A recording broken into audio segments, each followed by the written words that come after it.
चरणदास जी महाराज जी की। माता हरि सगुना जिनसे सगुरु देव प्यार करें अगन करें चरण दास गुरुदेव। माता हरि सगुना जिनसे सगुरु देव प्यार करें अगन करें चरण दास गुरुदेव।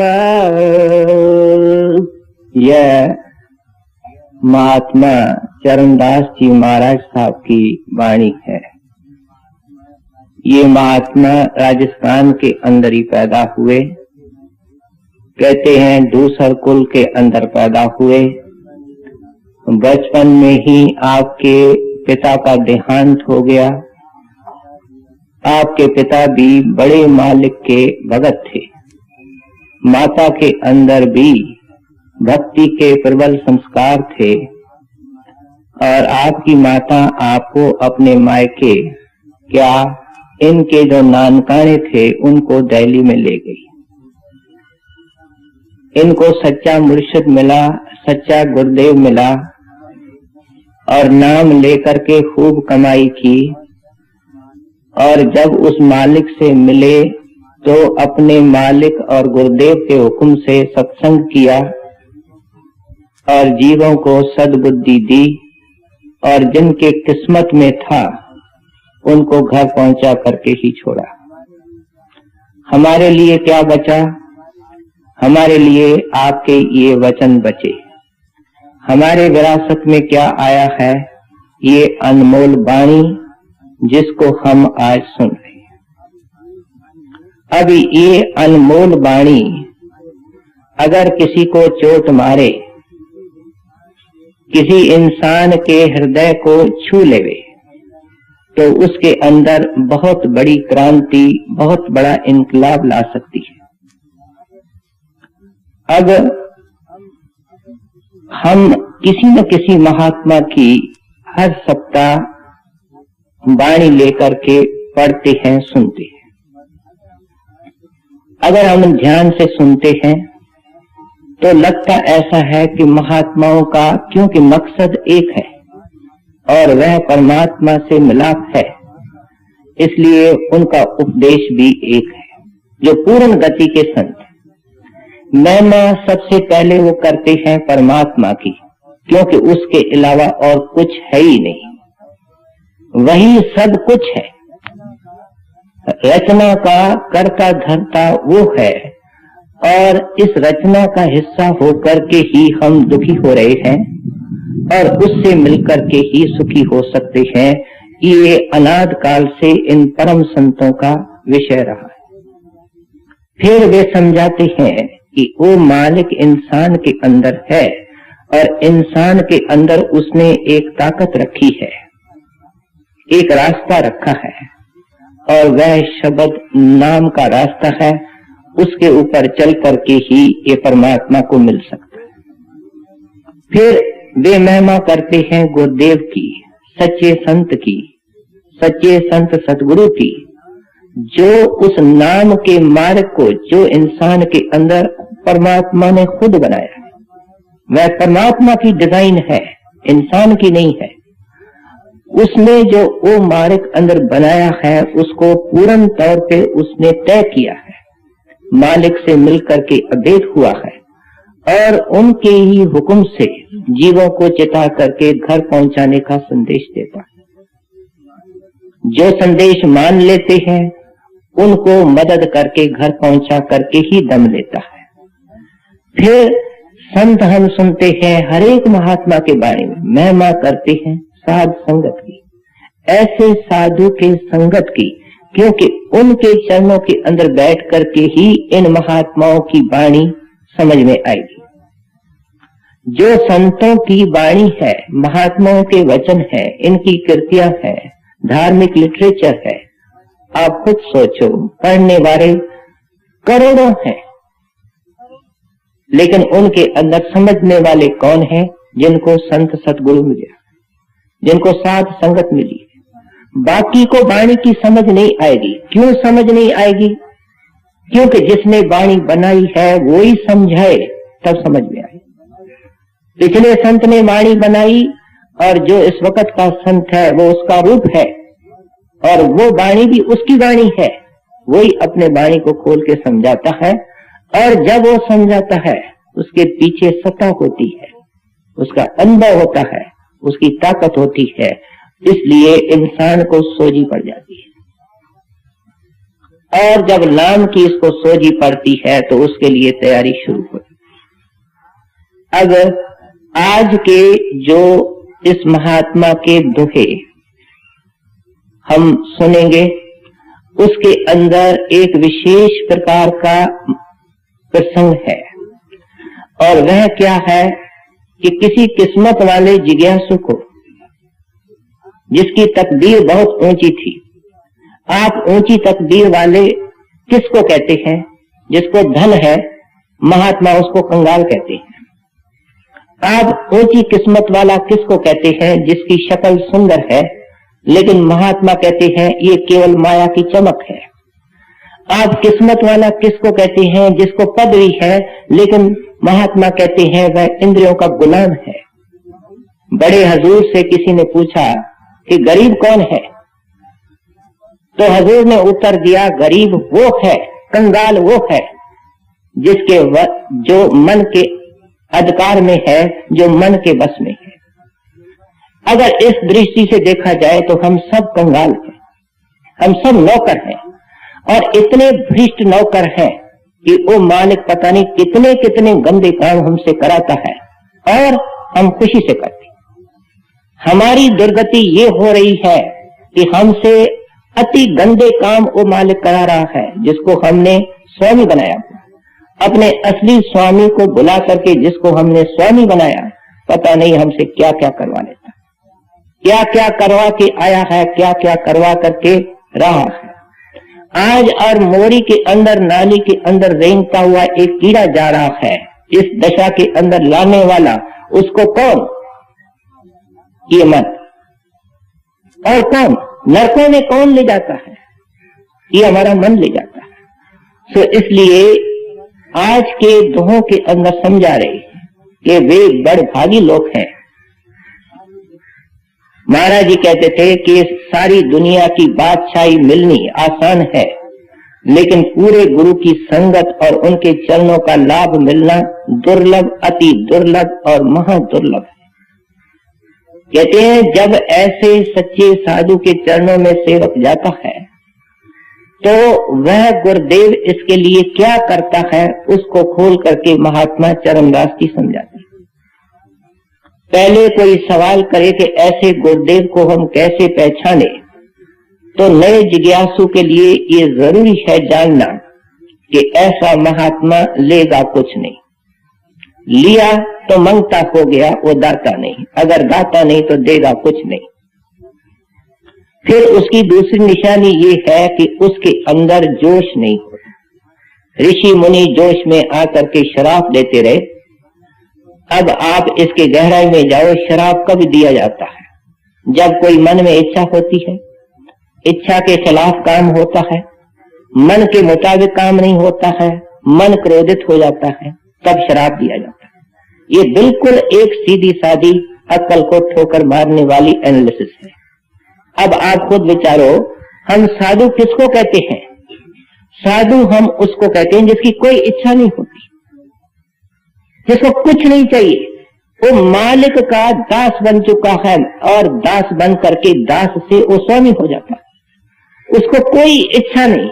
जब उसकी कोई इच्छा नहीं तो उसके मर्जी और उसके विपरीत होने का कोई सवाल ही नहीं। और वो शराब क्यों देगा? क्राइस्ट बाइबल के अंदर क्या लिखता है? Bless them that curse you. जो तुमको शराब दे रहे हैं उनको आशीर्वाद दो बेटा, ये संतों की शिक्षा है। ऐसे संत महात्मा कभी उनके जोश के अंदर आकर के किसी को कटु शब्द नहीं कहते। आगे आता है, और शराब जो दिया जाता है उसके अंदर अहंकार भी होता है, और इन संतों महात्माओं के अंदर मालिक का भाना होता है। जैसे साहिब उनको रखता है ऐसे वो राजी रहते हैं, इसलिए इनके अंदर कोई मान नहीं है। मान होंदे होए निमाना, ताण होंदे होए निताना। कहते हैं वो साहिब हैं, सभी शक्तियों के मालिक हैं, तान क्या शक्ति तो भी निताने हैं, आजिज हैं, और उनकी इज्जत खंडों ब्रह्मंडों पर है। चरणों की नाथ उनके आगे नमस्कार करता है, देवी देवते नमस्कार करते हैं, लेकिन है क्या? मान होंदे होए न माना, वो अति न माना होता है। ये महात्माओं की ऑब्जेक्टिव इंडाइसिस है, बाहर की निशानियां हैं। और ऐसा महात्मा हमको कभी किसी बाहरमुखी क्रिया में नहीं लगाएगा। क्यों? कि बाहरमुखी क्रियाएं शुभ कर्म है, ये मालिक से मिलाने के साधन नहीं बन सकती। मालिक अंदर, मन की रुकावट अंदर, साधन बाहर हो रहे हैं, कुछ अकली काम नहीं करता कि मिलाप कैसे होगा। आत्मा अंदर, रुकावट अंदर, वो साहिब अंदर, रास्ता बाहर, किसके समझ में आता है? ऐसा महात्मा जब भी हिदायत करेगा अंतर्मुख साधना की हिदायत करेगा। और वो कौन सी साधना है? शब्द की। वो अंदर उस शब्द के प्रकाश को देखता है, उसके गुंजार को सुनता है और सेवक को समझाता है कि ये जायदाद हरेक इंसान के अंदर है। वो नूर सबके अंदर चमकता है, वो कीर्तन सबके अंदर हो रहा है, उसको देखने और उसको सुनने में मुक्ति है। वह मार्ग है प्रकाश का, लाइट एंड साउंड का मार्ग है। उसके ऊपर आने से ही उस मुक्ति की राह शुरू होती है। अब जब ऐसा महात्मा मिल जाता है तो सेवक के लिए वो क्या करता है, इसको आज ये महात्मा चरण दास जी खोल करके समझाते। कहते हैं इंसान एक सामाजिक प्राणी है, मिलने बरतने के बगैर ये रह नहीं सकता। परमात्मा ने स्त्री बनाई है, पुरुष बनाया है, मालिक ने बनाया है, इसलिए कुटुंब बनेगा, परिवार बनेगा। ये सबसे छोटा यूनिट है सोसाइटी का, जिसके अंदर इंसान एक सामाजिक प्राणी की तरह रहता है और फिर इसका विस्तार होता है, कई लोगों के ये संपर्क में आता है। लेकिन महात्मा अपने अनुभवी दृष्टि से समझा रहे हैं कि तू जितने भी लोगों के संपर्क में आ रहा है, उनके अंदर अगर सबसे ज्यादा एहसान इंसान तेरे ऊपर है तो तेरे माता का है। क्यों? कि माता को हम जननी कहते हैं। जननी कौन? जो पैदा करे। हम थे ही नहीं, हम उनके पेट से निकले हैं, उनके गर्भ से निकले हैं, और वे दुनिया के अंदर लाने वाली माता होती है। जब गर्भ में बच्चा होता है दुख सहती है और डॉक्टर उसको हिदायत करते हैं कि सावधानी से संभाल करके अपने दिन निकालो, कोई बोझ मत उठाओ, कोई ऐसी खट्टी मीठी चीज मत खाओ। पता नहीं कितनी उनको परहेज करनी पड़ती है, सावधानी करनी पड़ती है। बच्चा पैदा होता है, जो दुख और कष्ट माता को देखना पड़ता है उसका अंदाज माता ही जानती है जिसने बच्चे को जन्म दिया। फिर वहां उसके कष्ट खत्म नहीं होते, वहां तो कष्टों की शुरुआत होती है। बच्चा क्या होता है? एक मिट्टी की ढेरी है, मिट्टी की लोथ है, न उसको बैठने आता है, न उसको सोने आता है, न उसको खाने आता है। पेशाब पाखाने के अंदर हाथ डाल देता है, मुंह को लगा देता है। क्या उसके अंदर है? आज जिस हालत के अंदर हम बहन और भाई हैं, इस हालत के अंदर लाने के अंदर कईयों का योगदान है, लेकिन इस उच्च और श्रेष्ठ कोटि के महात्मा का कहना क्या है कि इसके अंदर सबसे बड़ा योगदान माता का है। इसके मुकाबले का कोई योगदान नहीं, कोई एहसान नहीं। और सबसे बड़ी बात क्या है कि इस रिश्ते के अंदर स्वार्थ, दुनिया के रिश्ते नाते के अंदर स्वार्थ सूक्ष्म रूप से होता है।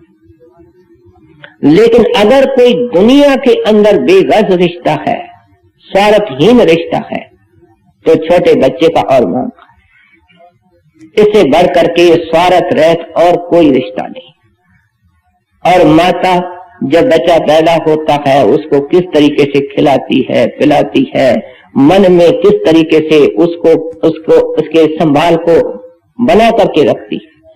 चौके के अंदर होती है, ख्याल होता है दरवाजा तो नहीं खुला, बच्चा कहीं बाहर चला गया, गली में ट्रैफिक है, नुकसान हो जाएगा। जब चूल्हे के पास आता है तो संभाल करती है कि कहीं इत्तेफाक से इसकी उंगली आग में लग पड़ जाए। जब सो जाता है तो देखती है कि अब सोया हुआ है, जागे तो मैं इसको दूध पिलाऊं, नहलाऊं, इसकी सेवा करूं। हर वक्त बच्चे का वो ख्याल रखती है और संबंध केवल प्यार का है। उस वक्त जब बच्चा इतना छोटा है, क्या स्वार्थ हो सकता है? तो इसलिए महात्मा दूरदर्शी होते हैं, दिलों के साहिब होते हैं। कहते हैं दुनिया के अंदर बेटा अगर तेरे ऊपर कोई एहसान करने वाला है तो सबसे बड़ी शक्ति माता की। बड़े हजूर के मुखारबिंद के वचन है कि जिस इंसान को माता और पिता की सेवा मिलती है वो खुशकिस्मत, क्योंकि उन्होंने उनकी बड़ी सेवा की है। लेकिन ये महात्मा एक कदम फिर आगे करते हैं। कहते हैं माता के परोपकार को हम भुला नहीं सकते, पिता के परोपकार को भुला नहीं सकते, लेकिन उससे 100 गुना कहते हैं हरि का परोपकार, परमात्मा का परोपकार। परमात्मा ने ही माता दी, परमात्मा ने ही पिता दिया, और उसको हम कैसे महसूस करते हैं? जब हमको शरीर मिला। आज शरीर छूट जाता है, कोई नहीं रहता है, कुछ नहीं रहता है। इस शरीर को उसने कितनी कारीगरी से मालिक ने बनाया है 10 महीने के अंदर, ये केवल मालिक ही कर सकता है। इंसान के अंदर डॉक्टर लोग जो इसके अंदर मैकेनिज्म है, जो इनके अंदर फंक्शंस है, उसको देख करके उनका दिमाग चकरा जाता है कि इसको शरीर को बनाने वाला वो साहिब कितना बड़ा कलाकार है। दुनिया के अंदर कोई ऐसी मशीन नहीं है जो इतना काम करती है जैसे इंसान का दिल करता है। न आज तक बनी है, न इसके बाद कोई बन सकती। उस कारीगर ने पता नहीं इंसान के शरीर के अंदर क्या क्या कमाल का सामान रखा है, और सबसे बड़ा कमाल उसका ये है कि वो ऐसी युक्ति से इसके अंदर बैठा हुआ है, पूरे रचना को अंदर रख करके और मिलने का मार्ग इसके अंदर रख करके बड़ी युक्ति से बैठा हुआ है, और इंतजार भी करता है कि इसको मैंने अपने तक पहुंचने का मौका दिया। यहूदी कहते हैं कि जब परमात्मा खुश होता है तो वो किसी भी जीव को अपनी शक्ल देता है। जब उन्होंने अपनी शक्ल कह दी तो बाकी क्या रहा? खुदा को ने इंसान को अपनी शक्ल पर बनाया है, ये आम जूस के अंदर कहावत है, उनके स्क्रिप्चर्स में आता है। मुसलमान फकीर कहते हैं कि ये अशरफुल मखलूकात है। हजूर फरमाया करते हैं इसको हिंदू महात्मा नर नारायणी देह कहते हैं। नारायण बैठा है, नर क्या आत्मा बैठी है, और उनके दोनों के मिलाप का अंदर रास्ता भी रखा। कहते हैं ये शरीर देने वाला इतना कमाल का वो हरि है। आज हम कहते हैं कि अमुक इंसान का एहसान है, अमुक इंसान का एहसान है, लेकिन अगर वो हमारी हरि हमारे को आंखें नहीं देता तो हमको नजर कौन आता है कौन एहसान कर रहा? जरा इनको गहराई से सोचो। कान नहीं देता तो हम किसी का आवाज कैसे सुनते? क्या पूरे साबित शरीर को रखने वाले दुनिया के अंदर अगर इंसान है तो अंगहीन भी इंसान है। जो दुनिया के अंदर पैदा होते हैं दुनिया को देख नहीं पाते, लूले लंगड़े हैं, दुनिया में पैदा होते हैं, बैल रेडियो के अंदर डाल करके, गाड़ियों के अंदर डाल करके एक जगह से दूसरी जगह पहुंचाए जाते। कहते हैं इंसान की बड़ी ऊंची किस्मत है, परमात्मा की खास रहमत है, और इसलिए दुनिया के अंदर कोई मिसाल नहीं, महात्मा जी कहते हैं, जिससे कि तुलना की जाए उस हरि के परोपकार की। यहाँ उस परमात्मा की दया का और कृपा का जिक्र करके महात्मा जी एक कदम और आगे जा रहे हैं। कहते हैं तासे 100 गुरुदेव, माता से 100 गुना एहसान ज्यादा मालिक का, परमात्मा जिसने सब कुछ दिया। और कहते हैं इससे 100 गुना एहसान गुरुदेव का। ये तीन शब्द होते हैं, गुरु, गुरुदेव और सतगुरु। ये एक शक्ति के तीनों नाम हैं, लेकिन उनकी तीन अवस्थाएं। जब वो शरीर के अंदर बैठ करके हमको चिताता है तो हम उसको गुरु कहते हैं। जब वो अंदर में प्रकाश के रूप में मिलता है तो हम उसको गुरुदेव कहते हैं। ये सूक्ष्म अर्थ है। और जब वो सचखंड में साहिब के रूप में मिलता है तो हम उसको सतगुरु कहते हैं। यहाँ उसके चोले को भी हम गुरुदेव कहते हैं, सतगुरु कहते हैं, क्योंकि वो दोनों है, लेकिन इनका अक्षरी अर्थ यही है। कहते हैं वो प्रकाश का बना हुआ है, शब्द का बना हुआ है, और तेरे को वो शब्द दिखाना चाहता है, वो शब्द सुनाना चाहता है, वो प्रकाश दिखाना चाहता है, उस देश में ले जाना चाहता है, और उस प्रकाश और शब्द के भंडार के अंदर जो मालिक है उसमें लीन करना चाहता है। इसी काम को, इसी मिशन को, इस मकसद के लिए वो आता है। वो हुक्म अपना नहीं, वो मालिक का हुक्म बजाता है।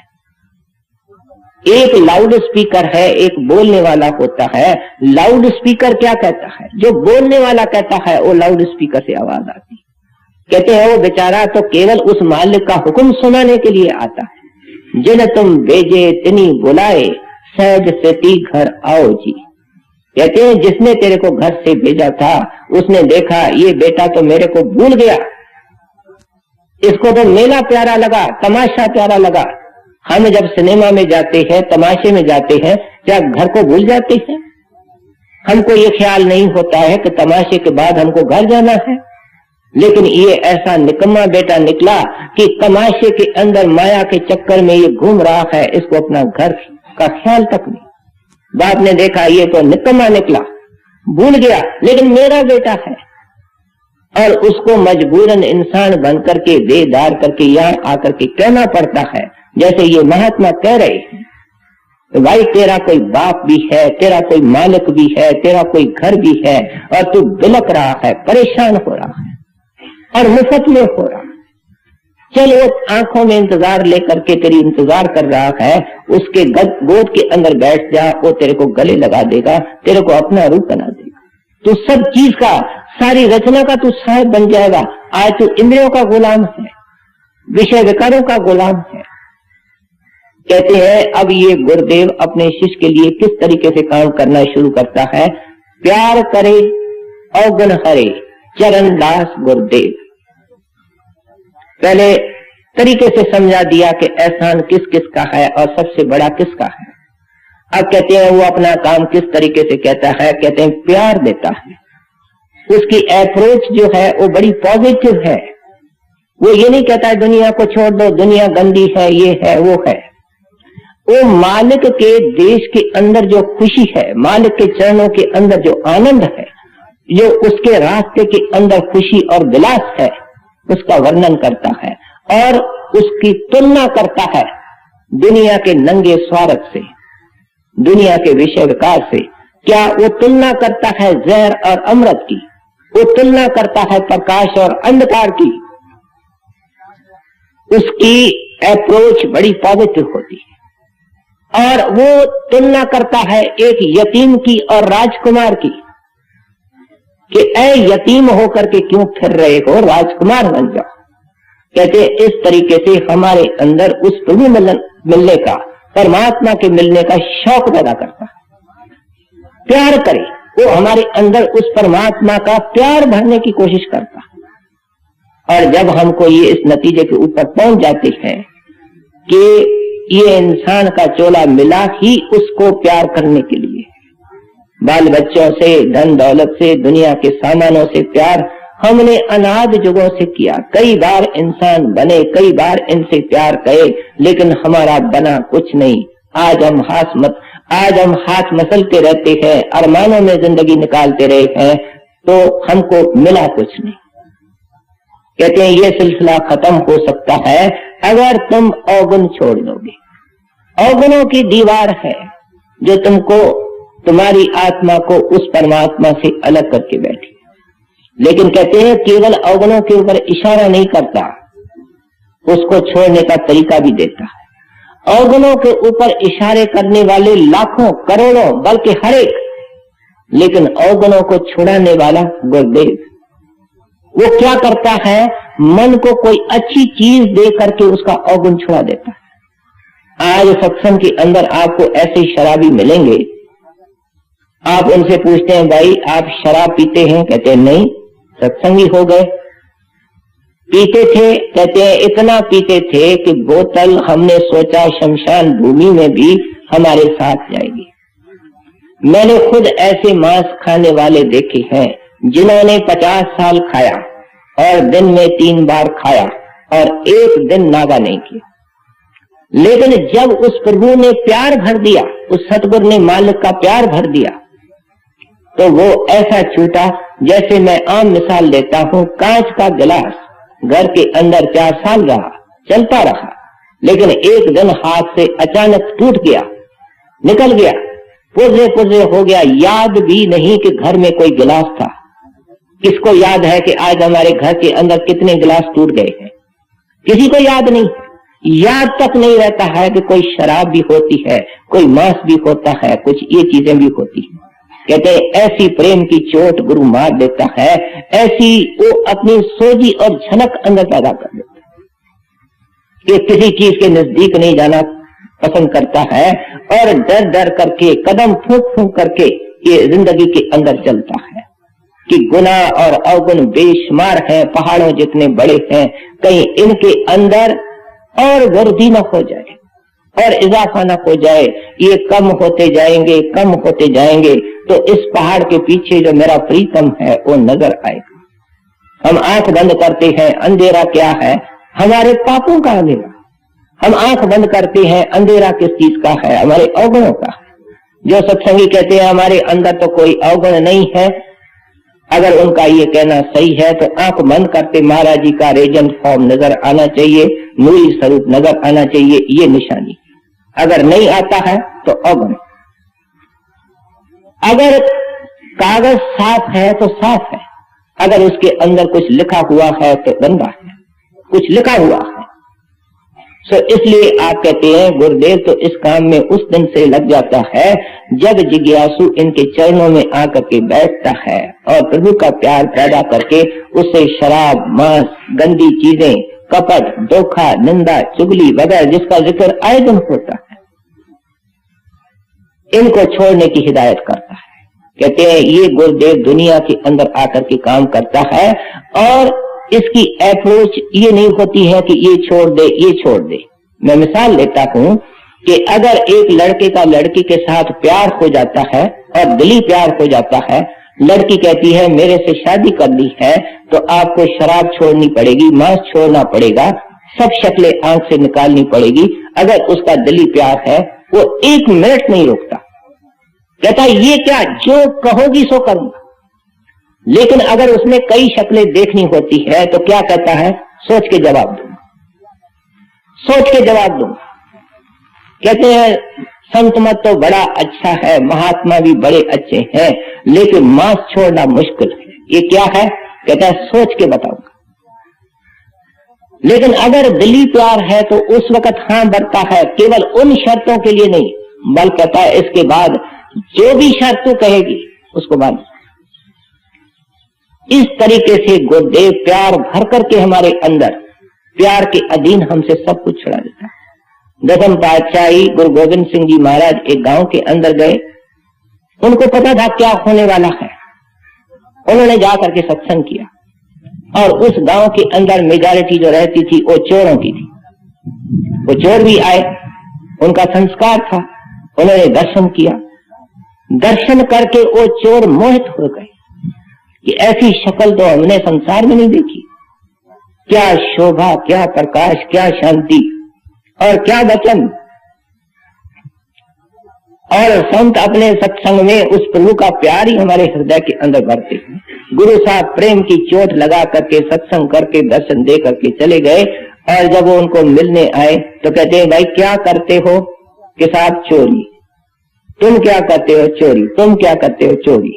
कहते नहीं भाई, तुमने अभी सुना संत कहते हैं हलाल की रोटी कमाओ। कहते साहब हम कोई धंधा नहीं जाने, कोई काम नहीं जाने, हमसे तो चोरी छूट नहीं सकती है। कहते हैं अच्छा भाई एक काम करो, कि तुम डायरी रखो, कोई कागज पेंसिल रखो और जो जो चोरी करो, जितना जितना सामान चोरी करो उसकी लिस्ट बनाओ, और मैं 6 महीने 12 महीने के बाद आऊंगा और आपकी चौपड़ी देखूंगा, डायरी देखूंगा।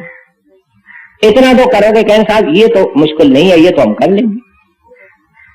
ये उनको प्यार की चोट मार करके चले गए। वो चोट सोच में पड़ गए कि ये महात्मा इतने सुंदर, इतने मधुर, ये आएंगे और हमारे इस कागज को, चौपड़ी डायरी को देखेंगे, उसमें चोरियों की लिस्ट मिले, ये कोई अच्छा है। उन्होंने उस पेशे को छोड़ दिया। और जब फिर गुरु साहब आए, वो सारे सत्संगी हो गए। कहते ये गुरुदेव का तरीका होता है कि वो प्रेम की चोट मार करके चला जाता है और उसके अधीन होकर के सब कुछ छूट जाता है। एक बहुत बड़ा चोर था, वो बड़े महाराज जी के सत्संग में एक दिन आके बैठा, सारी जिंदगी चोरियां की उसने। जब सत्संग सुना तो उसके आंसू नहीं थमते। कहते अब क्या करूं। इन्होंने चोरी करना तो बंद किया और महाराज जी के सत्संग में आना शुरू कर दिया। सत्संग सुनता गया, चोरी का पेशा छोड़ दिया। आखिर इतनी ग्रह बड़क उठी कि महाराज जी के सन्मुख गया। कहते हैं आप साहिब हैं, सब कुछ जानते हैं, मैंने क्या किया है, सब कुछ आप जानते हैं, लेकिन अब मेरी दिल तड़प रही, मेरा हृदय तड़प रहा है, आप मेरे ऊपर दया करो, मेरे को नाम दो। मैं इसके बाद, मैंने बहुत मुद्दत हुई जब से सत्संग सुना है, इस काम को छोड़ दिया है, लेकिन अब आप कृपा करो। महाराज ने उनको नाम दे दिया। अब जब उसने नाम की कमाई करना शुरू किया तो उसके पाप उभर उभर करके, फूट फूट करके उसको खाने लगे। वो करता क्या है कि जितना उसके पास चोरी का धन है उसको उठाता है। जिन घरों के अंदर उसने चोरी की थी उनके घरों में जाता है। कहता है अमुक साल में, अमुक महीने में जो चोरी हुई थी वो मैंने की थी, इतनी चोरी की थी, इतना मेरे पास है, इसको ले लो, किसी से बात नहीं करना, मेरे पास अगर मेहनत मजदूरी से कुछ बचा तो और वापस भी दे दूंगा। ये सब क्या है? गुरु के लिए, महात्मा के लिए चोर को साधु बनाना। वाल्मीकि को साधु ने एक चोट मारी थी, एक वचन मारा था कि घर वालों से पूछ के आओ कि जो तुम पाप कर रहे हो उसके अंदर साझीदार होंगे, इतना ही तो कहा था। और इसने उसको संत बना दिया, महात्मा बना दिया। उसने वाल्मीकि रामायण लिख दी, दुनिया का उद्धार कर दिया, और एक वचन की चोट थी। कहते हैं गुरुदेव ये काम करता है कि जैसे पिछले इतवार को आया था कि कीड़े को भृंग बना देता है। भृंग क्या करता है? उड़ करके भृंग के पास जाता है, भृंग के साथ जाता है। यही गुरु चाहता है कि ये मेरे साथ उड़े, मेरे साथ चले, उस प्रभु के साथ मिले। सो महात्मा जी हमको समझा रहे हैं कि सच्चा गुरु कौन होता है और सेवक के लिए क्या करता है। माता सहारे सगुना जिनसे सगुरु देव, प्यार करें अगन करें चरण दास गुरुदेव। कांचे पांडे सौर है जो कुमार कोने हैं, पितर सौरा क्या करें बाहर चोटें दे। कहते हैं जिस वक्त ये सेवक स्वामी के, गुरुदेव के चरणों में आता है, कहते हैं ये कच्चे घड़े की तरह होता है।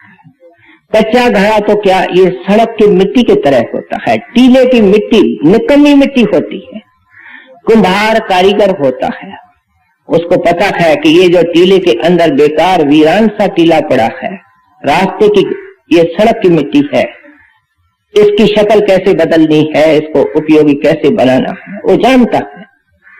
वो क्या करता है कि उस टीले के मिट्टी को, सड़क के मिट्टी को ला आता है, उसको साफ कर देता है, कूट लेता है, छान लेता है, उसको गोंद लेता है, और फिर उसके पास सांचा है, उस सांचे के अनुसार उस मिट्टी को, जो गीली मिट्टी है, उसको डालता है। उसको कोई रूप देना चाहता है और जब उसको सेट करता है, उस सांचे के अंदर डालता है, वो देखता है यहाँ मिट्टी कम है, या मिट्टी ज्यादा है, या मोटाई ज्यादा है, या पतलाई ज्यादा है, और उसके कारण क्या करता है, अपने हाथ से वो चोट मारता है। किस कारण मारता है कि वो बर्तन सुंदर लगे, एक सरीका लगे, जहां मोटा है वहां सही हो जाए, जहां बारीक है वहां सही हो जाए, एक जैसा लगे।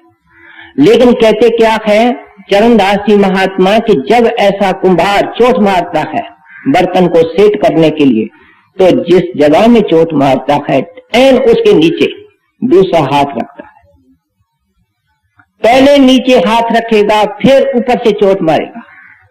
अगर ऐसा नहीं करेगा तो क्या होगा, मिट्टी फैल जाएगी, बर्तन बनेगा नहीं। तो कहते हैं कि सेवक कच्चा होता है, सड़क की मिट्टी बेअंत अवगुणों की ये ढेरी होता है। ये क्या चाहता है, आदर, इज्जत, सलाम सब तरफ से। ये क्या चाहता है, पैसा ही पैसा, साफ सुथरे वस्त्र, अच्छे अच्छे मकान, अच्छा अच्छा खाना। ये चाहता क्या है, ये सड़क की मिट्टी है, ये जहर को पान कर रहा है। अब गुरुदेव ने इसको मालिक का रूप बनाना है, घड़ा बनाना है, गुरमुख बनाना है।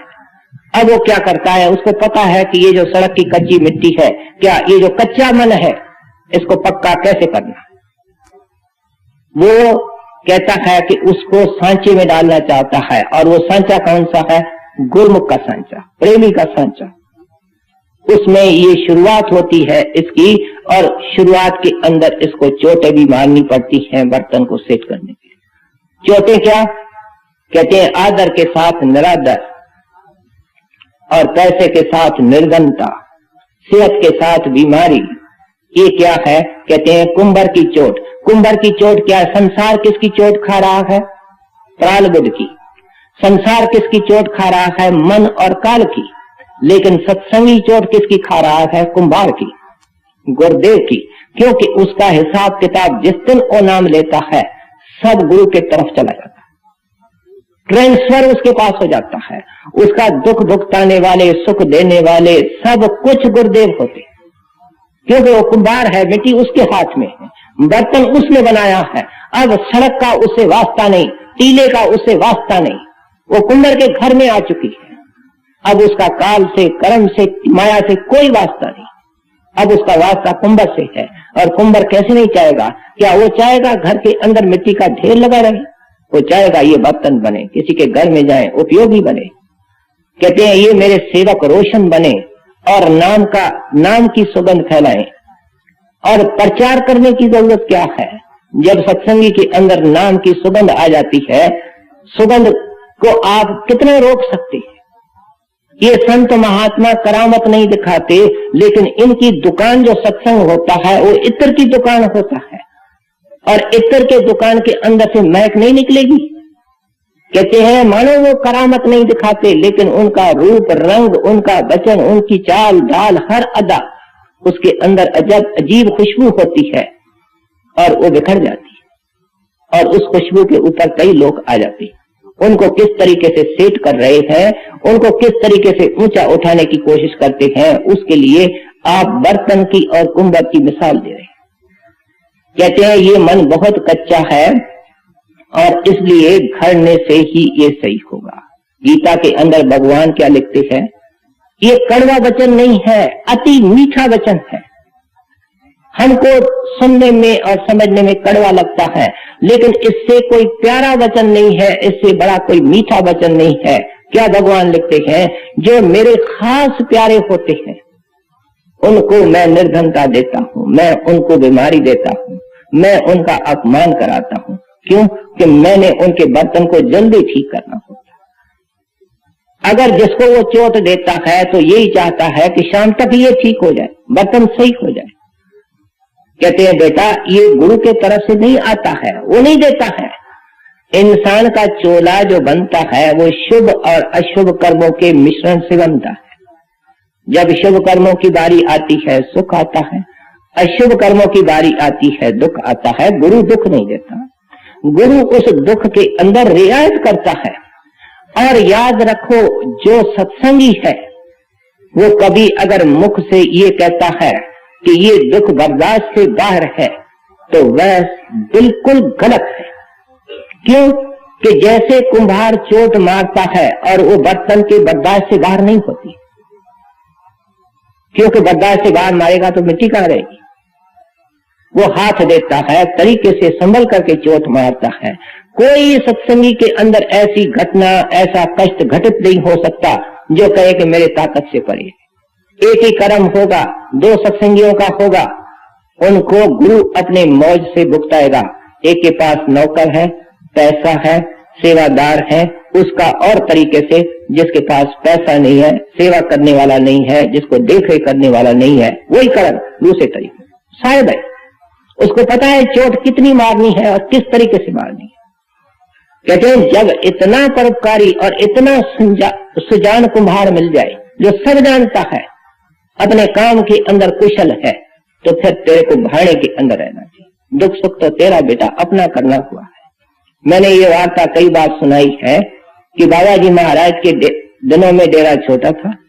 एक सेवादार रात को आता है, कहते हैं महाराज बड़ी प्रेमित सेवादार है, उसके दांत में इतना जोर का दर्द है कि वो सह नहीं सकती। बाबा जी खामोश। कहते हैं उनको जाकर के जो कुछ आपको दांत में दवा डालनी है वो डाल दो। वो चला गया। दवा क्या करे? दवा तसल्ली के लिए होती है और जो दुख होता है वक्त पे जाना जाता है, और लेकिन दवा भी करनी पड़ती है। अब उस माई की ये हालत हुई कि उस दुख के कारण बेहोश हो गई। उस सेवादार से रहा नहीं गया, दोबारा बाबा जी के पास आया। कहते हैं महाराज जी माई बड़ी प्रेमन है, लेकिन उसको बेअंत पीड़ा है, बेअंत कष्ट। बाबा जी कहते हैं थोड़ा जोश में आकर के प्रेम से कहते हैं बेटा उससे बड़ी रियायत हो रही है, उसको पीड़ा नहीं हो रही है, उसे बहुत बड़ी रियायत हो रही है। और रियायत ये हो रही है कि पिछले जन्म में ये एक लड़के के गले के अंदर सोना हार था, माला थी, उसको इसने चुराया और चुरा करके उसके ऊपर भी संतुष्ट नहीं रही, उस लड़के को मार दिया। अब उस लड़के ने इस जिंदगी के अंदर इसकी जान लेनी थी, जान का हिसाब जान से देना पड़ता है। वो सिर्फ कीड़ा बन करके इसके दांत में बैठा है, मामूली इसको दुख दे रहा है। क्या इससे भी कोई और ज्यादा रियायत हो सकती है? वापस चले जाओ। कहते हैं ये अंधा, ये मूर्ख, वो सुजान, वो प्रकाश के दायरे के अंदर रहने वाला, वो क्या चोट मार रहा है? वो प्रेम की चोट है, रियायत की चोट है। और सिर्फ इसलिए मार रहा है कि रास्ते के अंदर जो रोड़ा है, जो बर्तन के अंदर नुक्स है, वो सेट हो जाए और कुछ नहीं। आज अगर हमारे कर्मों के रोड़े रास्ते से निकल जाते हैं तो क्या मिलेंगे? नाम के फूल मिलेंगे, चमकते हुए सूरज और सितारे मिलेंगे, और कुछ नहीं मिलेगा। ये रोड़े ही तो हैं। इन रोड़ों को गुरु हटाने के अंदर लग जाता है, बड़ी रियायत से, बड़ी नरमाई से, सेवक की हालत देख करके उसके अनुसार भुगताता है, उसके अनुसार छोड़ देता है। कहते हैं गुरुदेव अपने सेवक के लिए ये परोपकार करता है। ताबे नहीं बराबरे वेतन किया विचार। देखो कितने अधिकार से, कितने अथॉरिटी से महात्मा बोल रहे हैं। कहते हैं वेदन विचार किया है। आपके शास्त्र पढ़ो, वेद पढ़ो, पुराण पढ़ो, पुकार पुकार करके क्या कहते हैं? कहते हैं जो तू मन बुद्धि से उस हरि की सेवा करता आया है वो 1000 वर्ष की, और दूसरी तरफ कहते हैं गुरु की सेवा पल 4 घड़ियों की सेवा, मिनटों की सेवा, तो भी नहीं बराबरी। कहते हैं तो भी कोई मुकाबला नहीं। किसका कथन है? वेदन कियो विचार। कहते हैं मैं अपने तरफ से नहीं कहता, हमारे वेद शास्त्र क्या कहते हैं? गुर बिन माला फेरते, गुर बिन देते दान, गुर बिन दान हराम है, जा पूछो वेद पुराण। कहते हैं मैं नहीं कहता हूं, तुम्हारे वेद शास्त्र कहते हैं। माला फेरता है, इसको पता ही नहीं है कि जिस मन ने माला फेरनी है वो तो सारी दुनिया के अंदर चक्कर काट रहा है। इस माला फेरने से क्या होगा? मन की जब हम माला फेरेंगे और मन के साथ अंदर हम उस राम से प्रीत करेंगे क्योंकि रुकावट शरीर की नहीं है, उंगलियों की नहीं है, मनकों की नहीं है, रुकावट मन की है। और मन के साथ माला फेरेगी। और गुरु मन के साथ कैसे माला फेरी जाए वो उस दिन ही देता है जिस दिन ये उनका जीव बनता है, उनका बच्चा बनता है, प्यार से मांगता है, सिमरन ज्ञान का दान देता है कि मन का सिमरन कैसे करना है। कहते हैं सतगुरु की जो सेवा होती है वो फलदायक होती है। तू इंसान बना एक बार नहीं, शायद लाखों बार बना होगा। और जो जिसको तू गुरु की और मालिक की पूजा समझता है, किस किस को समझता है? तीर्थों में जाना, ग्रंथों पोथियों को पढ़ना, या नियम से कोई पाठ करना, और फिर पवित्र जलों के अंदर स्नान करना, या व्रत रखना, या गरीबों को पुण्य दान देना, कई जोश में आकर के उदासी बन जाना, गृहस्थ को छोड़ देना, किसी गुफा के अंदर छुप जाना, बाल बड़े रखवा देना, सिंदूर मल देना, बभूत मल देना, इसके अलावा और किसको ये मुक्ति का साधन मानता?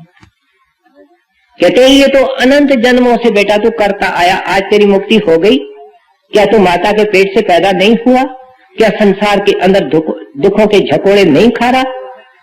फिर उस सेवा का क्या फायदा? मैं एक साफ सवाल पूछता हूं, तेरे को क्या फायदा हुआ?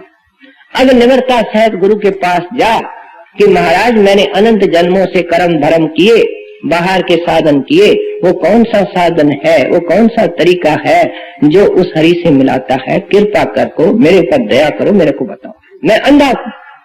ये गुरु अर्जन देव महाराज का शब्द कभी हम लेते हैं, उसमें गुरु साहब ने क्या कुछ नहीं लिखा है कि मैंने सारे दुनिया भर के साधन किए, लेकिन आखिर में क्या करते हैं कि साध संगत हर कीर्तन सिर कर मन के कर्मा। कहते हैं इस वक्त जो कुछ मैंने साधन किए हैं उनके चोटी पर क्या है? साधु की संगत, और वहां से क्या मिलेगा? अंदर के कीर्तन का भेद। कहते हैं ये सिर कर मन के कर्मा, ये सब साधनों का सर्वमोह साधन है। तुलसी साहब के समझाने का एक तरीका है, वो क्या कहते हैं? राम नाम को अंक है और साधन सब सुन। कृपा करके ध्यान दे करके महात्मा के उपदेश को सुनिए। कहते हैं राम नाम को अंक है और साधन सब सुन। अंक किसको कहते हैं? 1 2 3 4 वगैरह, इसको 5 6 7 ये अंक है। और शून्य क्या है? 0, जिसकी कोई कीमत नहीं। 0 की भी कीमत है, वो आगे बता रहे। लेकिन ऐसे अगर किसी को आप हाथ में कुछ नहीं ले और उसके जेब में हाथ डाल दें और खाली निकाल दें, तो उसके जेब में क्या पड़ा? 0, कुछ नहीं। कहते हैं राम नाम को अंक है और साधन सब सुन। कहते हैं अंक गए कुछ हाथ नहीं, अंक रहे 10 गुण। कहते हैं अगर अंक चला गया और तेरे पास 0 रहा तो मानो तेरे पास कुछ नहीं रहा। अगर तेरे पास अंक है तो शायद उस 0 की भी कीमत लग जाएगी। वो क्या होगी? 10 गुण। क्योंकि 1 के आगे अगर 0 आ गया तो 10 बन गया, 2 के आगे 0 आ गया तो 20 बन गया, 30 बन गया। अब इस उदाहरण को मैं एक वार्ता के द्वारा समझाता हूं। एक सत्संगी महाराज जी के सेवा में आया, सत्संगी बन गया। उसने बड़े कर्म धर्म ये बाहर के साधन किए थे, वर्षों पर्यंत किए, और शौक था। आखिर ये आदमी जो तीर्थों में जाता है, माला फेरता है, बड़ी मेहनत करता है, कुछ तो कठोर साधन करते, एक पांव पे खड़े होते हैं, पानी में खड़े होते हैं, किलियों के ऊपर सो जाते, मालिक मजदूरी देता है, रखता नहीं है। ये सब आखिर वो बेचारे गलती से कर रहे हैं, लेकिन उस परमात्मा के मिलने की खातर कर रहे हैं। वो सब ये बेचारा कर करके जब गुरु से नाम लिया तो उसके अंदर गरीबी इतनी थी, उसने खूब नाम की कमाई की, और नाम की कमाई के अंदर से कुछ वक्त के बाद, मेहनत के बाद, अंदर में ठहराव आया, शांति आई। और उसको देख करके और उसको महसूस करके उसकी रोम रोम निहाल हो गई। महाराज जी को मिलके कहता है, महाराज जी मैं अंधा था, मैंने इतने साल की जिंदगी मानो महाराज से नाम उसने 40-50 साल में लिया। वो कहने लगा महाराज मैंने तो 40-50 साल इस फोकट के कर्मों में, इसको स्वामी जी महाराज फोकट के कर्म कहते, इन फोकट के कर्मों के अंदर बर्बाद कर दी। महाराज कहते हैं नहीं, ये अंक के आगे 0 लगा है, ये फोकट में नहीं गए हैं। क्योंकि ये जितने साधन किए जाते हैं इनके अंदर भी मन की एकाग्रता की जरूरत पड़ती है, चित्त को एकाग्र करना पड़ता है। और जब सही रास्ता मिल जाता है तो वो जो मन को एकाग्र करने की आदत पड़ चुकी है वो फायदा देती है, दुगना चौगुना फायदा देती है, जल्दी संतमत का काम हो जाता है।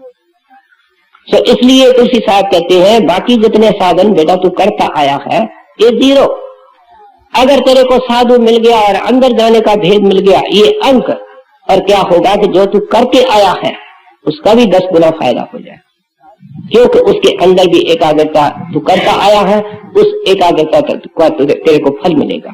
इसलिए मौलवी रूम साहब लिखते हैं, हजूर भी कृपा करके सत्संग में फरमाया करते हैं, हम निशीनी सायती बा औलिया बेहतर असद साला तात बेरिया। हम जो तात करते आए हैं, तात का अर्थ मंदगी है, उसके अंदर कोई पर्पस नहीं है, लक्ष्य नहीं है। कहते हैं जो 100 साल की बंदगी जिसके अंदर कोई लक्ष्य नहीं है, पर्पस नहीं है, बेहतर किससे है? सायती बा औलिया। कहते हैं हम निशीनी बैठना उनके चरणों में, सायती 1 सेकंड के लिए किसी वली, किसी महात्मा, किसी साधु के चरणों में 100 साल की बंदगी से अच्छा है। हजूर फरमाया करते हैं रास्ता ईस्ट को जाता है, तुम वेस्ट में जा रहे हो, क्या पूरब के बजाय पश्चिम में जा रहे हो, तो मंजिल कैसे हाथ आएगी। तो आप हमको एक नुक्ते के ऊपर लाना चाहते हैं कि जो कुछ तूने किया है ठीक है, अब गुरुदेव से रास्ता पूछो, वो अंक देगा, नाम की कमाई का तरीका देगा, और जो कुछ तुमने किया है उसका भी लाभ उसके अंदर आ जाएगा। हरे सेवा कृत 100 बरस, गुरु सेवा पल 4, ताबे नहीं बराबरी, वेतन किया विचार, जो गुरु चिड़का लाख, तो मुख नहीं मोड़िया, गुरु से नहीं लगाए, सबन सो तोड़िया। अब सेवक को 2 हिदायतें ये महात्मा कर रहे हैं। कहते हैं संतों के चरणों से लाभ उठाना है तो ये 2 शिक्षाएं मन के अंदर धारण कर। वो क्या कि इन संतों के अंदर दया ही दया होती है, लेकिन ये आमतौर पे क्योंकि गृहस्थी महात्मा हुए हैं, दुनिया के उद्धार के लिए आते हैं, इसलिए गृहस्थी बनते हैं। क्योंकि गृहस्थियों का कईयों से संपर्क होता है, उनके कई कारोबार होते हैं, उसके बहाने कई लोग उनके संपर्क में आते हैं, उनको पता नहीं होता है लेकिन उनका उद्धार हो जाता है। कहते हैं जब वो डेरा बनाते हैं, दादू दयाल साहब का डेरा था, वहां उनका आश्रम था, उनकी संगत सारे हिंदुस्तान में थी। अब ऐसी हालत के अंदर कई प्रकार के प्रबंध किए जाते हैं और उस प्रबंध के अंतर्गत गुरु को हिदायतें देनी पड़ती हैं। सेवक के साथ मन होता है, गुरु मालिक का रूप होता है, मन उस हिदायत को समझता नहीं, अगर समझता है तो उसको ग्रहण नहीं करता, उसका अनुसरण नहीं करता, और कभी कभी महात्मा को झिड़की देनी पड़ती है, डांट देनी पड़ती है समझाने के लिए। कहते हैं गुरु झिड़के लाख, हम तो एक झिड़की मिलती है तो डेरे के अंदर क्वार्टर को बंद करके घर को आ जाते। डेरे में जाते हैं, खाने पीने का प्रबंध नहीं होता है, कहते हैं यहाँ हमारा आना मुश्किल। लेकिन महात्मा क्या कह रहे हैं? कहते हैं 100 तकलीफें झेलनी पड़े, 100 मुसीबतें आए, 100 झिड़कियां मिले तो भी दरवाजा नहीं छोड़ना है, दरवाजा एक है। हजूर फरमाया करते हैं पानी के जहाज का कौवा उड़ करके उड़ेगा तो कहाँ जाएगा, चारों तरफ पानी ही पानी, उसको जहाज पर वापस आना पड़ेगा। वक्त बर्बाद उसने जरूर किया। कौन सा वक्त बर्बाद किया कि जहाज को छोड़ा और जख मारे और जहाज के ऊपर आया। कहते यही तेरी हालत है, कहाँ जाओगे? उस वाणी के अंदर तो यहाँ तक लिखा है गुर रूठे ठौर है, हर रूठे ठौर है, गुर रूठे नहीं ठौर। कहते हैं हरि अगर रूठ जाए, क्या रुस जाए, नाराज हो जाए, तो उसको तो मनाने वाला गुरु है, लेकिन अगर गुरु ही रुस जाए, नाराज हो जाए तो कौन मनावे? कहते हैं उसके दरवाजे को नहीं छोड़ना, उनके अंदर क्रोध नहीं होता। मैं पहले ही अर्ज कर चुका हूं। इसलिए ग्रंथ साहब के अंदर चोटी के महात्माओं की वाणी है। और क्या लिखते हैं, गुड़ छिड़के तो मीठा लागे। कहते हैं कड़वा मानना तो क्या, उसको प्रसाद मानो, क्योंकि उनके अंदर वो दया होती है। स्वामी जी महाराज मिसाल देते हैं कि दुनियादार का जो क्रोध होता है वो आग के बराबर होता है। आग जहाँ चूल्हे के अंदर होती है वहां सबसे ज्यादा गर्मी होती है, लेकिन जहाँ जहाँ उसकी रेडिएशन जाती है दूर दूर तक उसका सेक आता है। कहते हैं जिसके अंदर से आग निकलती है, क्रोध निकलता है, भट्टी तो वह है, चूल्हा तो वह है, जलता तो वह है, लेकिन जहां जहां चिंगारियां जाती हैं, जो जो उनके वचन सुनते हैं, उनके हृदयों के अंदर भी तपन पैदा होती है। और गुरु का जो क्रोध है, जो तुमको क्रोध नजर आता है, उसकी जो डांट और झिड़की है वो क्या है, गर्म पानी के तरह है। जलती हुई आग हो, कितनी भड़कती हुई आग हो, उसके ऊपर गर्म पानी डाल दोगे आग बुझ जाएगी। बेटा वो कल्याणकारी पुरुष है, उस झिड़की के अंदर भी रहमत होती है। ये आपने सुना होगा इस सत्संग में, मैंने कई बार सुनाया है कि जब ये सत्संग भवन बना, डेरे के अंदर बहुत बड़ा हॉल है, तो उसके अंदर हजारों आदमी काम करते थे, बेसत्संगी मजदूर भी करते थे। वातावरण ही ऐसा है, समझ गए कि ये कमाई वाले महापुरुष है। एक मजदूर महाराज जी के रास्ते में इसी प्रतीक्षा में थे, कहीं अकेले मिल जाए तो मैं दो वचन अर्ज के कर दूं। मिल गए महाराज जी। कहता है महात्मा जी इतने काम कर रहे हो, मेरा एक छोटा सा काम कर दो। बोलो भाई। कहते हैं मेरे घर से चिट्ठी आई है कि मेरे गैर हाजिरी में मेरे पति के सारे जेवर मेरे भाई चुरा करके उठा करके ले गए, मैं यहाँ बैठा हूँ। महाराज जी खफे होकर के कहते हैं तू मेरे पास मजदूरी करने आया है कि तू मेरे पास घर के मामले लेकर के आया, मेरा इनसे क्या वास्ता है, जैसे मुनासिब समझो उनको लिख दो। ये कह करके चले गए। और उस बेचारे मजदूर ने सोचा कि इस दरबार के अंदर भी मेरी सुनाई नहीं हुई। कुछ दिनों के बाद उस मजदूर को जब अब जाए उससे पहले चिट्ठी आती है कि तुम्हारे भाई जेवर वापस ले आए, माफी भी मांगी, कहा हमसे गलती हो गई, दे गए। और जब उन्होंने कुछ मिलाया हिसाब किताब तारीखों का, तो जब महाराज जी को मिला था 1-2 दिन के बाद ही वो लोग आ गए। कहते गुरु की बेटा चिड़की नहीं होती। ये एक हिदायत। तो दूसरी हिदायत क्या कर रहे हैं कि सब तरफ से अपना प्यार हटा करके गुरु से प्यार करो। अब ये सवाल हरेक सत्संगी के मन में उठता है और हरेक ये चाहता है, ऊपर से या दिल से। दिल से चाहने वाला तो कोई बिरला होता है, जुबान से चाहने वाले तो हम सब हैं कि हमारा प्यार गुरु से हो। लेकिन वो कैसे हो? कहते हैं गुरु से प्यार की निशानी ये है कि बार बार एक तो उसको देखने, उसको सुनने, उसके पास जाने को दिल करता है, ये प्रीत की निशानी। और फिर प्रीत की और निशानी क्या है? क्योंकि उनसे हम प्रीत करते हैं तो उसकी आज्ञा का पालन करना भी प्रीत की निशानी। और उसकी आज्ञा क्या है कि मैंने तुमको नुस्खा दिया है, मैंने तुमको बीमारी का इलाज दिया है, दवा दी है, उस दवा को अलमारी में मत रख, नियम से खा। डॉक्टर जब दवाई देता है कहता है दिन में 3 बार खानी है और ये चीजों से खाने से परहेज करनी है, इतना सैर करना है, इतना बैठना है, वो सब चीज समझा देता। तो गुरु जब नाम देता है तो कहता है दिन में 2 बार बैठना है। सुबह को बैठो, फुर्सत मिलती है किस्मत वाले को फुर्सत मिलती है, एकांत मिलती है। और जो एकांत को ढूंढने लग जाता है, एकांत का शौकीन बनने लग जाता है, उसको सतगुरु एकांत देता ही है, उसका बंदोबस्त करता ही है। जो दुनिया में दौड़ना चाहता है तो उसको दौड़ाने वाला तो मन और माया है, लेकिन अगर इसकी रट है, अगर इसकी मांग है कि महाराज बैठाओ, फुर्सत एकांत दो, एकांत मिलेगी, फुर्सत मिलेगी, मांगे। वो शाह है, उसके पास कोई कमी नहीं है, लेकिन ये कभी मांगता नहीं। कहता है महाराज ये कर दो, वो कर दो, संसारी काम बोल। रात दिन इसके अंदर से डिमांड लिस्ट निकल रही है, होके निकल रही कि महाराज ये नहीं हुआ, ये नहीं हुआ। कहते हैं कभी होका निकला कि महाराज हर वक्त अपनी नाम से लिव लगा दो। कहते हैं कि इस नाम से लिव लगाना ही गुरु से प्रीत। सो इसलिए कहते हैं कि ये सिमरन ध्यान का तरीका जो तेरे को मिला है, ये एक अजीब एलिक्सर है, अक्सीर दवा है। वो क्या करेगी? कहते हैं सबका मोह निकाल देगी, सब तरफ से तेरा ख्याल हटा देगी, संसार से हट जाएगा, शरीर से हट जाएगा और शरीर बेसुध होने लगेगा, संसार तो बेसुध हो ही जाएगा। ये सिमरन का काम है। कहते तुम उनसे प्रीत करना चाहते हो तो सब तरफ से प्रीत हटाने का मतलब ये नहीं है कि भाई किसी से बोलना नहीं है। कहते मन किसी से नहीं बोलता है, मन गुरु से बोलता है। गुरु से बोलने का क्या तरीका है? सिमरन करना। गुरु से प्रार्थना करने का क्या तरीका है? सिमरन करना। गुरु की खुशी लेने का क्या तरीका है? सिमरन करना। कहते हैं ये सब तरफ से तेरा प्यार हटा करके गुरु के चरणों के अंदर केंद्रित कर देगा। जो गुरु चिड़का लाख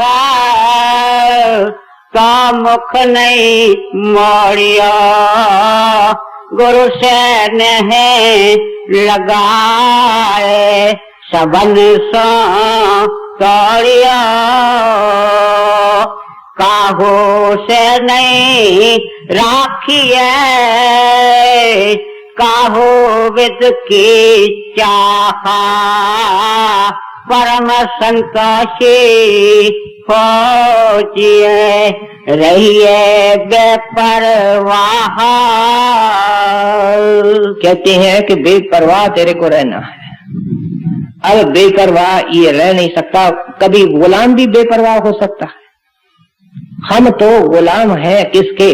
खाने के, पहनने के, सैर के, तमाशे के, अपने पति के, अपने पत्नी के, हमारे बाल बच्चों के, पता नहीं किस किस चीज के हम दास हैं, गुलाम है। गुलाम को चैन कहां? कर्राई को चैन कहां? दुकान पर बैठा है, सैकड़ों कर्राई है, चीजें बेचे किस तरफ, कमावे किस तरीके से, कर्राइयों की कतार लगी हुई है। मन कहता है दुकान से ही भाग जाओ, बैठे कैसे, कमाए कैसे?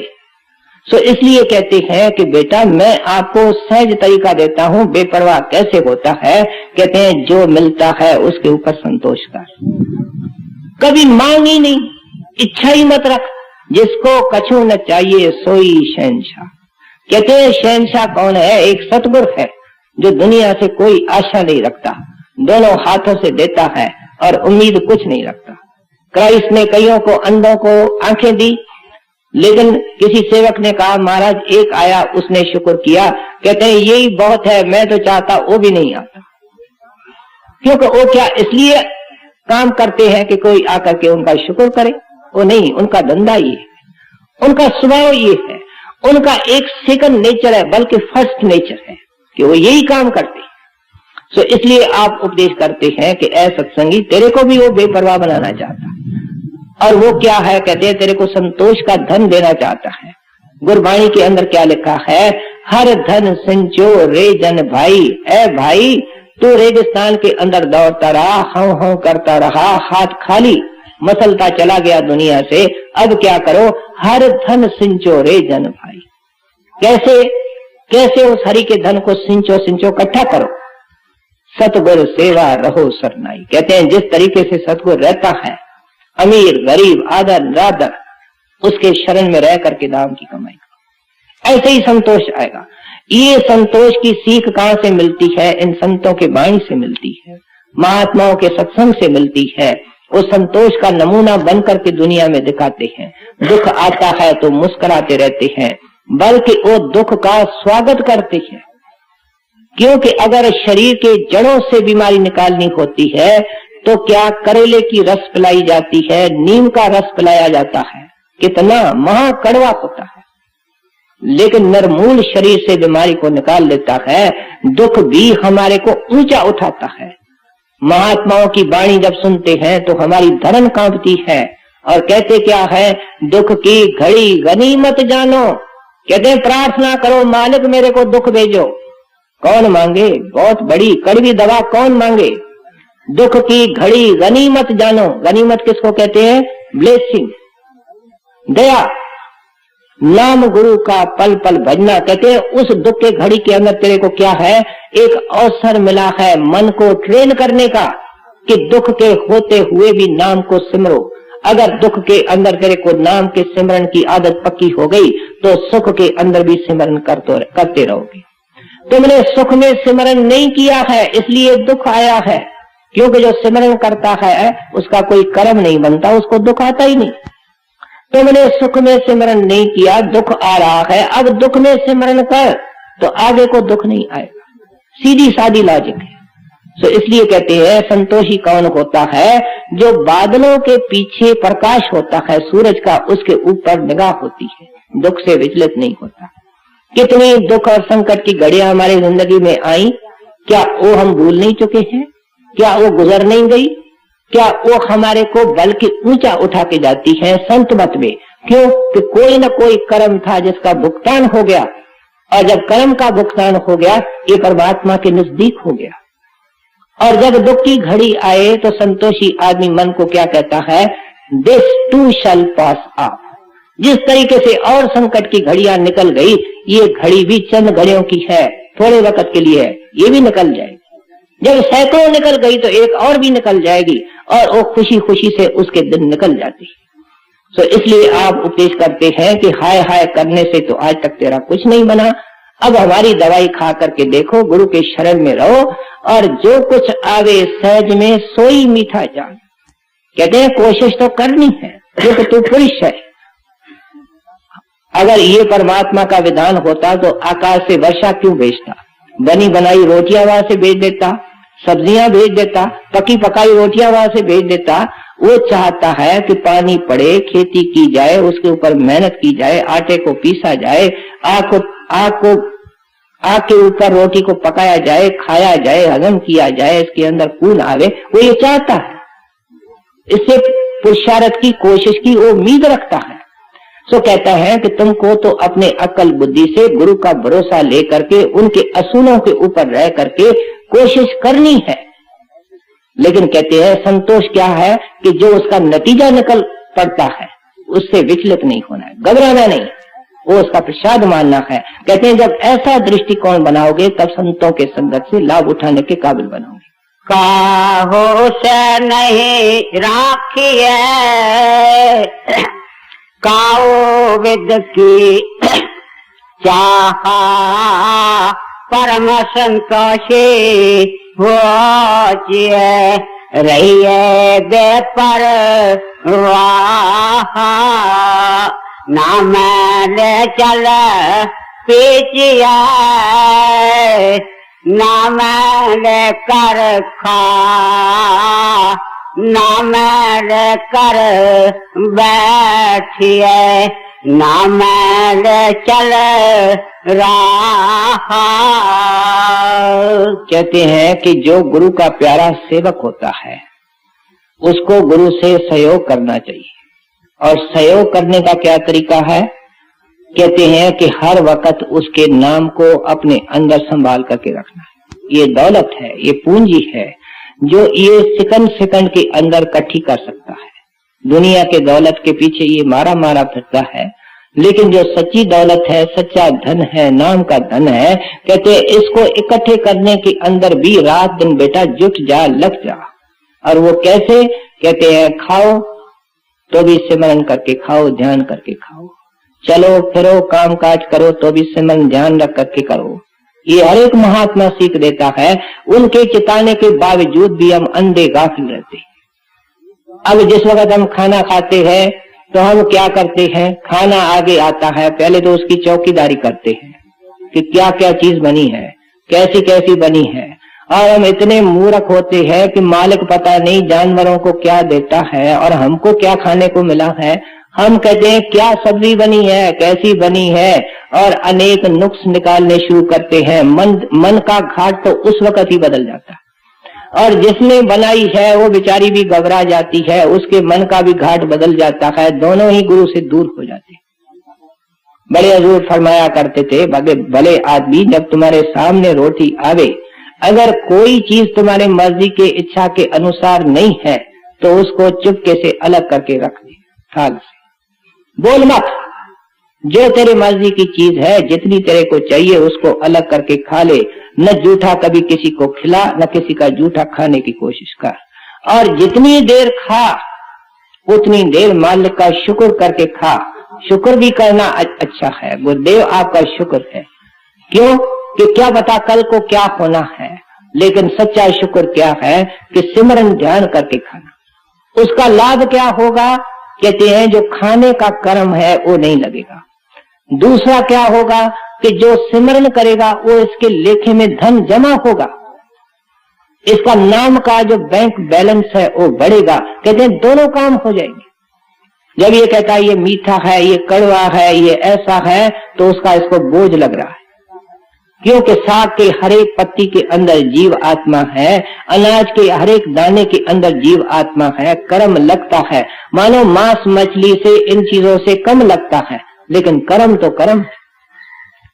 लेकिन अगर गुरु के ध्यान और सिमरन के अंदर तलीन होकर के ये खाता है, उसको ये थोड़ा सा पाप भी नहीं लगता। बनाने वाले को चाहिए कि सब्जी काटे तो सिमरन करके काटे, बनाए तो सिमरन करके बनाए, पड़ोसे तो सिमरन करके बनाए। और अगर कोई घर वाला नाराज होता है, उसको हाथ जोड़ करके कहे गलती बराबर, आगे को नहीं होगी, मालिक को याद करके खाओ। सफाई पेश करने की जरूरत नहीं है, गलतियां सबसे होती है। अगर एक मूर्ख होकर के खाने से गलती निकालता है तो घर वाली को सयानी होना चाहिए, कहना चाहिए हाँ साहब गलती हो गई, आगे को नहीं होगी। इंसान है, गलती आपसे भी होती है, सबसे होती है, आगे को नहीं होगी, पूरी कोशिश होगी। सिमरन करें। ये गुरु, ये महात्मा चरणदास जी महाराज का कहना है कि जैसा हम अन्न खाते हैं ऐसे हमारे मन की अवस्था बनती है। एक आदमी खाना भी खाता है, किसी की निंदा भी कर रहा है, तो क्या हो रहा है, खाने का भी बोझ लग रहा है, निंदा का भी पाप लग रहा है, दोनों पाप हो रहे हैं। अगर बहन निंदा किसी की सोच रही है, खाना भी बना रही है, चिड़चिड़ भी कर रही है, तो मन भी डावाडोल है और नीचे गिर रही है। ये महात्मा हमको ऊंचा उठाना चाहते हैं। कहते हैं ये सिमरन की इतनी मशक होनी चाहिए, इतना अभ्यास होना चाहिए कि चलते फिरते खाते पीते सिमरन करना चाहिए। मैं मिसाल लेता हूँ कि गाय के आगे अच्छा सुंदर घास आ जाता है, वो क्या करती है, एकदम उसमें मुंह डाल लेती है, खाना शुरू करती है। इतना शहनशाह मिला रूहानी, इतना बड़ा गुरुदेव मिला, ये भी बैलों की तरह हाथ डाल करके एकदम मुंह में डालता है। न मालिक का शुक्र, न मालिक का सिमरन, न मालिक का ध्यान। क्या इंसान और सत्संगी, पशु और सत्संगी में क्या फर्क हुआ? कहते भाई तू तो बड़ा ऊंचे घाट के अंदर जाने वाला है, ऊंचे सांचे में पड़ने वाला है, उस मालिक का सिमरन कर, शुक्र कर, ध्यान करके खा। केवल खाने के लिए नहीं, 24 घंटे के लिए कह। क्यों कि जो हर वक्त सिमरन करता है उसके मन में चिंताएं पैदा ही नहीं होती। हमको ये बेपरवाह करना चाहती है। जब चिंता ही नहीं पैदा होती है तो इच्छा के पैदा होने का सवाल नहीं, और पहले वाली जो इच्छाएं हैं वो खुद खत्म होने लगती है। नई कोई इच्छा बनती नहीं है, और जब नई इच्छा नहीं बनती है, पिछली की जड़ें उखड़ती जाती है, खुशी और शांति आती जाती है, नाम की कमाई बनती जाती है। और फिर जो दिन भर ये सिमरन करता है उसका लाभ इसको कब मिलता है, जब ये भजन को बैठता है, क्योंकि इसके मन के अंदर कोई दिन भर चिंता ही नहीं रही, कोई ख्वाहिशें नहीं रही, और जो काम इसका उस वक्त घंटे के अंदर होता है हमारा आमतौर पे 3-4 घंटे में भी नहीं होता, क्योंकि दिन भर तो हम दुनिया के अंदर मन को दौड़ाते रहे। तो इसलिए कहते हैं मैं शॉर्टकट बता रहा हूँ, सीधा रास्ता बता रहा हूँ कि नाम के कमाई के पीछे लग जा, वरना तू देखता है, चलता है, फिरता है, हाथ मिलाता है, बात करता है, भाई कर्म लगता है। ख्याल नाम में होगा तो संसार में रहेगा, लेकिन ऐसा होगा जैसे कमल का फूल पानी के अंदर रहते हुए भी पानी से अलगान होता है, ऊपर होता है, न्यारा होता है। नाम चल पीछे नाम कर खा, नाम कर बैठिए, नाम चल रहा, गुरु कहे सो कीजिए, कर सब कीजिए नाहे, चरण दास की सीख सुन, यही राख मन माहे।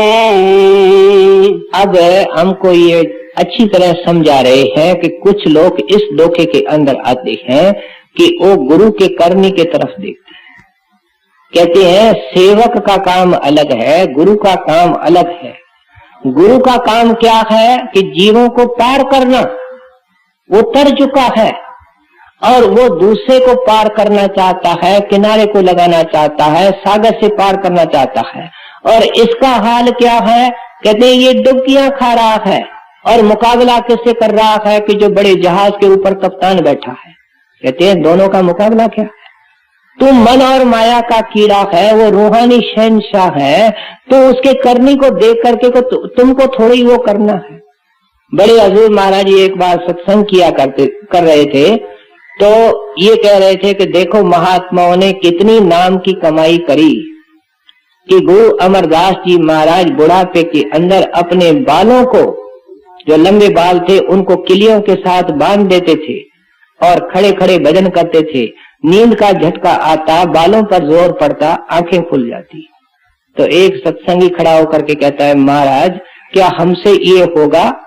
उनको तो दुनिया तारनी थी, हमको तो तरने की फिक्र लगी हुई है।